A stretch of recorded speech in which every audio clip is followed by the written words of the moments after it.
Experience is the essence of education. Our job is to guide our students through the experience of doing music, not of hearing us talk about music. We need to guide our students through the experience of doing music. Aristotle said we become expert at those things we consistently do. He did not say we become expert at those things that our teachers constantly talk to us about.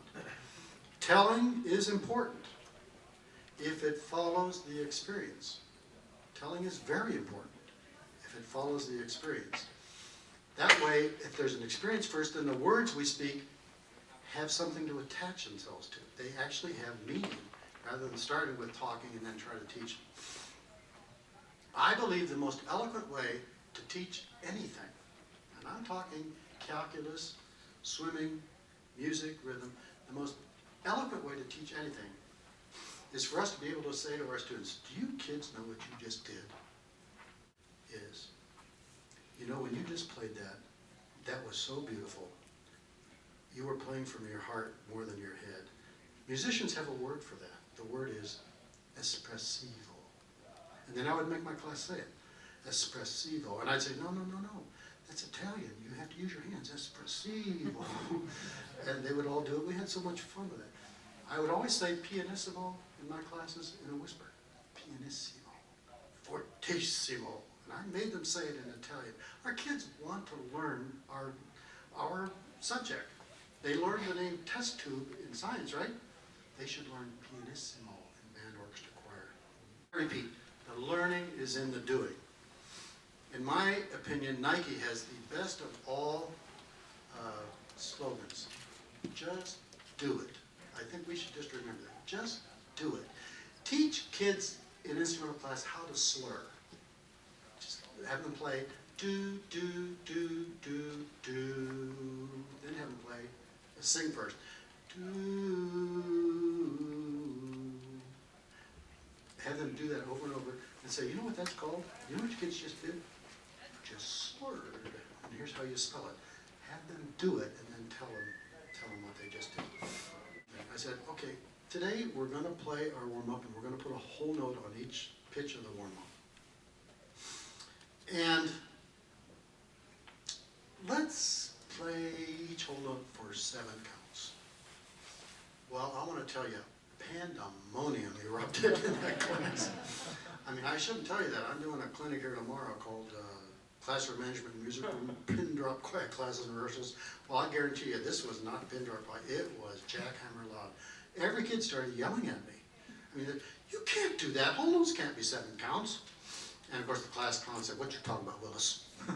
Now you know how long ago this was. Different Strokes was a big show.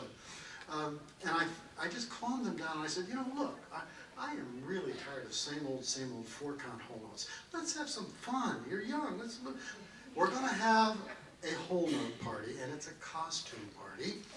And we're going to paint a big number 7 on this whole notes t-shirt.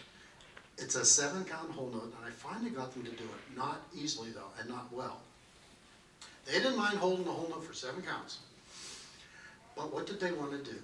They wanted to take a nice leisurely 1-count rest and a breath, because that was that 4/4 box in their head screaming at them, no, no, no, I need 2 measures of 4 times 8 counts total. So I finally said, no, no.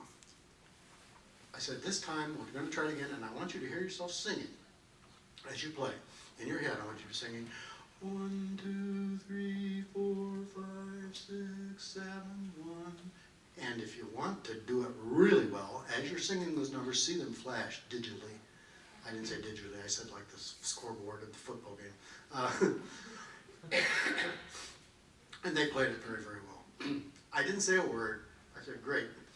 We'll do one more. Whole notes are 6 counts. Now, by now, I got no guff. They played each whole note for 6 counts. As they played it, I pointed to it. 2, 3, 4, 5, 6, 1, helping them.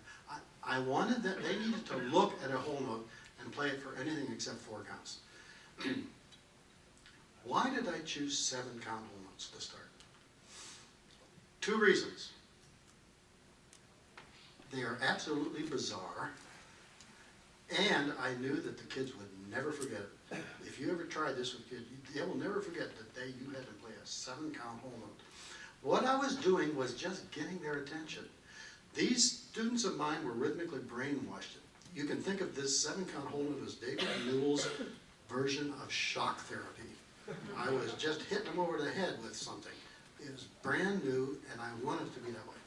I said nothing about it. We just went on with the regular lesson, just like, you know, the assignment and all that stuff. No explanation, but I guarantee you they were curious. I'm sure as they were walking back to class, they were talking to each other, what was this 7-count whole note?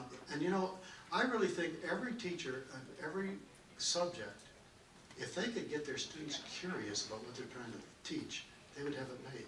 Curious kids are thinking. Imagine that, thinking about what happened in class. That's a novel idea, isn't it? They're thinking. They're brainstorming with themselves. They're being very, very creative.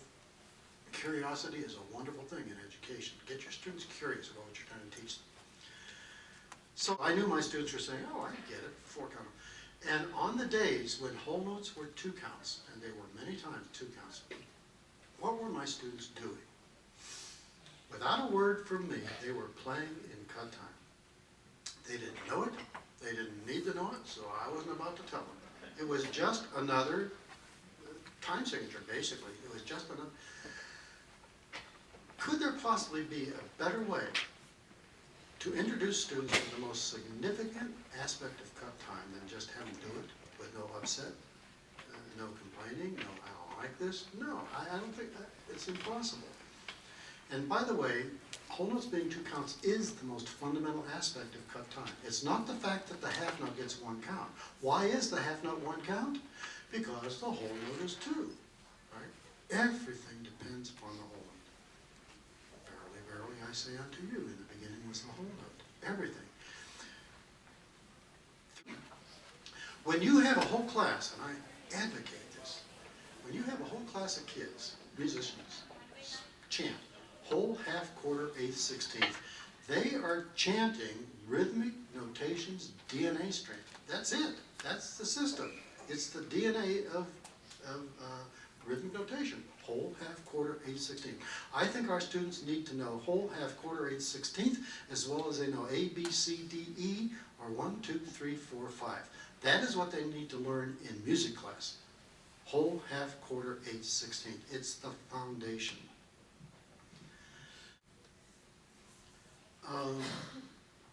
So I said one day, would you kids like to know how a composer tells you how long whole notes are? I've been telling you vocally, I just tell you how long. Would you like to know how a composer tells you how long whole notes are? They said, yeah. And I said, well, I'm going to tell you, and I'm not going to say this loud because it's a secret code. Now remember, this was elementary school kids. It's a secret code. It's the bottom number of the time signature. So 4/4 really means there are 4 counts in a measure. Whole note is 4. Therefore, whole, half, quarter, 4, 2, 1. It works out the same, doesn't it, folks? And simple 8/8. 8/8 means there are 8 counts in a measure. Whole notes are 8. Whole, half, quarter, eighth, 8, 4, 2, 1. It means that it comes out to the same thing as the centuries-old one, but it is so much easier for kids to understand. How many rules should you have? I can't tell you that. I can only recommend as few as possible. Most people who write and talk about this will recommend the fewest possible. And it makes perfect sense. I mean, you can't have a kid in your class thinking, you know, I think I just broke a rule. Oh, yeah, Rule 26, paragraph 7, lines 13 to 14. I mean, it can't be like an insurance policy that nobody can understand. It's got to be the fewest possible. I recommend 4 to 5. Most writers that I found say around 5. Some say more, and I like many of them. But I really do think, if you think hard about your rules, you can compress them into 1 or 2 or 3 or 4 really powerful rules that cover a lot of things. They have to be well for you. I do know this. Students must know the reasons for all rules.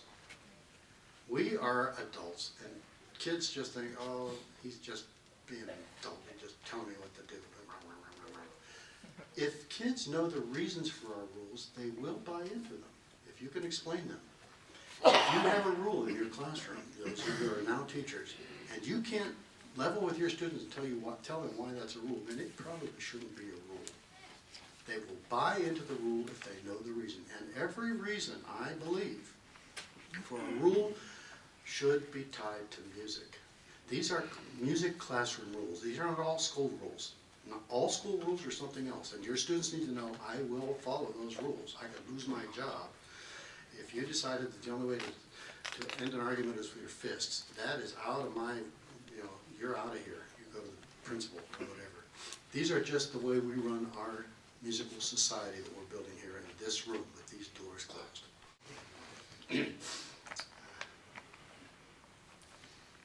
Well, students need to know the reason for no talking. Kids, all we have together this year is time. That's all. We have time together. We have minutes together. And we are going on a mystery journey. I am your leader, but I must tell you something. I have no idea where we're going to end up. We could end up being an okay band, a good band, an excellent band. We could end up being the best band that has ever gone through this school. I don't know, but I guarantee you I'm going to work as hard as I can to get us as far on our journey as possible. And therefore, we cannot waste a single minute. If we waste only 5 minutes a day, you think, well, that's not in 5 minutes. And then, of course, I did the math. We met 5 days a week, 5 times 180 days. I would say that's the equivalent of 6 more weeks of rehearsals. And I did the math because I knew some middle school kid was going to check me out. Critically important. And it always amazes me that music teachers don't know this. All rules have to be practiced. Anybody in this room want to tell me that your ensemble learned to play the F-sharp melodic minor scale in one day? No, I don't think. Well, if you tell me that, I'm going to believe you. No, we introduced the F-sharp melodic minor scale one day. And then what do? We practice it every day until it becomes a part of the ensemble's repertoire of scales. Behaviors are the same thing. Behaviors have to be practiced until they become part of the repertoire of behaviors of the class. We must practice the rules. We must let the kids concentrate on one rule at a time and practice it. Basically, our classroom rules become our classroom habits. Habits require no thinking. To the students, the rules must be, that's just the way we do things in here. So how about I introduce rule number 1? Okay, you're my 6th grade band. I don't know any of you. You know me, just my name. It's the first day of school. You're all sitting there probably kind of scared. And I get your attention, which isn't hard because it's like you were when I first walked in here this morning. You're all quiet. What's this guy like? And I then say, you see the rules box? We're going to do one rule today. At the end of the day, I'll write it in there so you can see it tomorrow and remember it, or the next time. I didn't see my 6th graders every day. And then I would say, here's the way it is. I will walk up, and at 9:06 every morning, and I point to the clock, at 9:06 I will step on the podium. Not 9:05, not 9:07. 9:06 I will step on the podium, and you will get instantly quiet. If you're talking, you will stop in mid-sentence. When you get really good, you'll stop in the middle of the word. It will be instantly quiet. And then the class will start at 9:06. And then I said, this is the first day, and I said, now let's practice that. I'm going to step off the podium. You need to talk. You must talk. If you don't know the person beside you, introduce yourself. If you do know them from your neighborhood, tell them you like their new shirt or whatever. You must talk. And then I would step off the podium. Now, when I stepped off the podium, some kids would start talking, but real softly. I mean, I don't think they're accustomed to hearing a teacher say, you must talk, right? And so I would just do a charades kind of thing. I would say, I can't hear you. Well, trust me, in middle school, they will ramp that up in a real hurry. And then I would do what I do every morning. I would start talking to kids, I would say, I bet you're Andrew's sister. You look, I would just be friendly. We have to build friendships with our students and respect. Students to teachers, teachers to students. I'm starting that process on day 1, building friendships, but I'm in charge.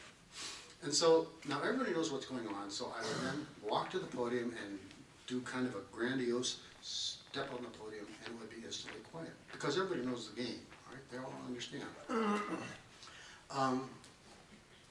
And that would be it. I would just go on. I would not thank them for getting quiet. I am having them practice what it's going to be like every day in this class for the next 180 days. I certainly am not going to thank them every day for getting quiet when I step on the podium. So the, excuse me, it's now a real day too. Kids are talking now, they're not as afraid, etc. And they've met some kids. I'm talking to them, practicing names. It's very important to learn our students' names as quickly as possible. Hey, you is not a very nice name. It's kind of insulting. But I step up on the podium, and is it instantly quiet? No. Some kids have forgotten. I think the best remedy for that situation is, like I said, charades. I would just look down at the podium. I'd look confused. I'd look down at the podium, like I'm saying, yeah, I'm on the podium. Then I'd go like this, step off the podium, and then I would go, why am I doing all this without talking? Because they're remembering. If I talked, it could sound like nagging. It could be like I'm just thinking, you kids are really stupid, I just told you this yesterday. I think it's far better. So they, oh yeah, this is the class where we're, oh yeah. And then I would walk and talk to students, then I would come and step on the podium, and it would be instantly quiet. I would practice that every day for a long. Rule number 2 was introduced the second day, and this is one I'm sharing with you. I think it's really, really a good rule. You will stop playing instantly when a rehearsal cut off, and that looks like this. Very grandiose so everybody can see it. You will stop playing instantly. Why? Time. Right? I have something to say, and I know it's going to help us. You all want to be in the best band possible. Nobody wants to be on a football team that loses every game. Nobody wants to be in a band that sounds horrible. You want what I want. And the only way to get that is this way, using every possible minute. I then made the first of many promises I made to my students. I think teachers should promise students many things, and obviously never ever break a promise. And so I said, you will stop instantly, and I promise you, I will say what I have to say in the fewest words possible, and you'll be playing again. And that's why you've signed up for this class, to play, not to listen to me talk. I promise I will say what I have to say in the fewest words possible, and then you'll be playing again. So they had their instruments the second day, but there were no music stands, there was no music. That was on purpose. They got their instruments, and what's the first thing I had the 6th grade band play? Concert B-flat major scale. Is there any other scale in the band? It's a great scale if you want students concentrating on something else. It would be silly to have them play the F-sharp major scale, and I want them to be concentrating on what I'm doing. And so it's the B-flat concert major scale, 4 counts each note, please. Here we go. Give me a nice breath. Duh. Everybody stop. There's nothing to look at but me. I would say, better attack. Again. Duh, duh. Let's make it legato, more connected. What I am doing, this first rehearsal is absolutely staged. That first attack could have been wonderful, but can you tell me that an attack can't be a little better? I don't know, it's all subjective. So I stopped them instantly, and they stopped playing instantly. And then I said 2 words, better attack. What I am doing with this first several rehearsals is I am making the rule come alive. It sound easy, would be easy. You know, if you get your classroom totally under management in the first 2 weeks, you've got 34, 35 weeks of wonderful music making ahead of you. It's worth the time. Your only goal, I believe, for the first chunk of school should be to get the management. Management is job number 1. That management management has to be in place before the music can happen. And so that's what I'm doing. I am making the words I have spoken so far come alive. And the kids are saying, "Ooh, he really means what he says."